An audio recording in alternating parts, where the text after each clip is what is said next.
চিংড়ি পোস্তর জাদু লাউ পাতার বড়ায় ঘরোয়া একটা রেসিপি। আজকে আমি আপনাদের দেখাবো পোস্ত চিংড়ি দিয়ে লাউ পাতার বড়া ভাজি।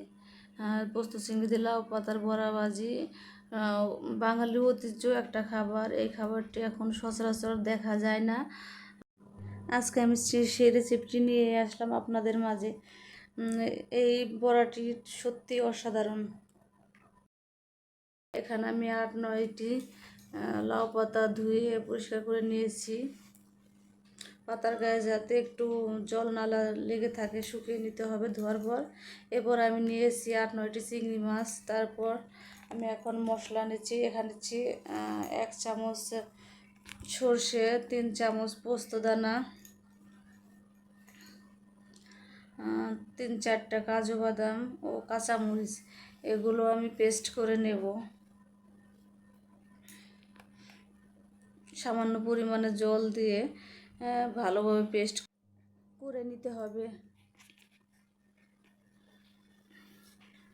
আসলে এই চিংড়ি পোস্তর লাউ পাতা দিয়ে বড়া এই রেসিপিটি আমি ফার্স্ট টাইম করলাম। এত টেস্টি খাবার যে বলার মতো না। এখন আমি এর জন্য একটা বেটার রেডি করব। এখানে নিয়েছি আমি 3 থেকে 4 চামচ বেসন, 2-3 চামচ চালের গুঁড়া।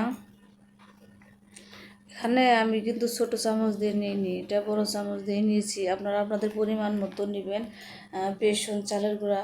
এরপর আমি দিয়ে দিচ্ছি কালো জিরা, পরিমাণ মতো লবণ, হলুদ, মরিচের গুঁড়া। এগুলো শুকনো উপকরণগুলো ভালোভাবে মিশিয়ে নিতে হবে। মেশানো হয়ে গেছে। এখন এর মধ্যে আমি অল্প অল্প করে জল দিয়ে বেটারটা তৈরি করে নেব। বেটারটা বেশি ঘন করা যাবে না, কিংবা অনেক পাতলা করাও যাবে না। এর কনসিস্টেন্সি ঠিক আমি যেভাবে করেছি এভাবে করতে হবে। দেখেন কনসিস্টেন্সি এরকমই আসবে। বেটারটা রেডি করে আমি এক সাইডে রেখে দেবো। এখন আমি সেই চিংড়ি মাছগুলো ছোট ছোট টুকরো টুকরো করে কেটে নেব। এটা বেশি বড় করা যাবে না, একদম ছোট ছোট পিস করে কেটে নিতে হবে। ঠিক আমি যেভাবে কাটছি এভাবেই।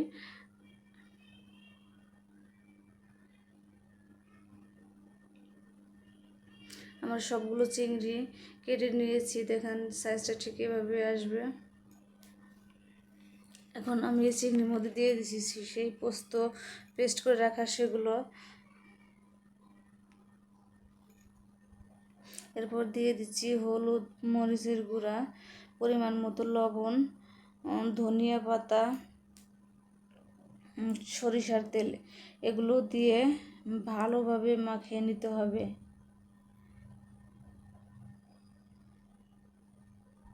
এটা অবশ্যই সরিষার তেল দিয়ে মাখিয়ে নিতে হবে।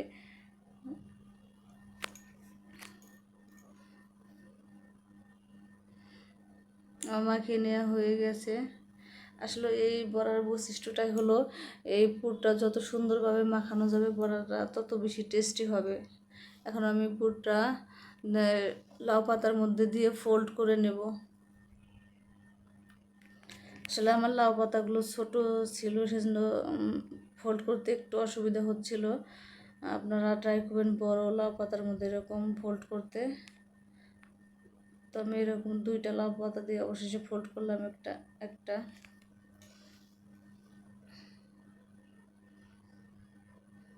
তো ঠিক এভাবে ফোল্ড করে দিতে হবে। আমি আরেকটা ফোল্ড করে দেখাচ্ছি।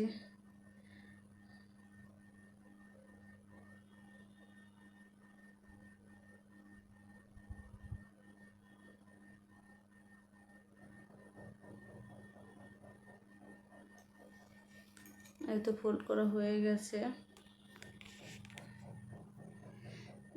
আমার সবগুলো লাউ পাতা ফোল্ড করা হয়ে গেছে। দেখেন কত সুন্দর করে ফোল্ড করে নিয়েছি। এখন এগুলো বেটারের মধ্যে দিয়ে ভেজে নিতে হবে। এখন আমি যে বেসনের বেটারটা তৈরি করে রেখেছিলাম সেই বেটারের মধ্যে এই লাউ পাতার পুরটা দিয়ে দিব। তারপর তেলের মধ্যে ছেড়ে দিব। দেখেন আমি আরেকটা দেখিয়ে দিচ্ছি কিভাবে সেই লাউ পাতার ফুলটা মিশ্রণের মধ্যে মিশিয়ে নিতে হবে। আমি একে একে সবগুলো দিয়ে দিচ্ছি। এ পর্যায়ে চুলার আঁচটা মিডিয়াম আছে, হাই ফ্লেমে করা যাবে না, কারণ হাই ফ্লেম করলে এক পাশে ভাজা বেশি হয়ে যাবে, ভিতরে চিংড়ি পোস্ত ওগুলো কাঁচাই থেকে যাবে। সো চুলার জালটা কমিয়ে রাখতে হবে। এ পর্যায়ে আমি আস্তে আস্তে ভেজে নিচ্ছি। অবশেষে আমার ভাজা হয়ে গেছে।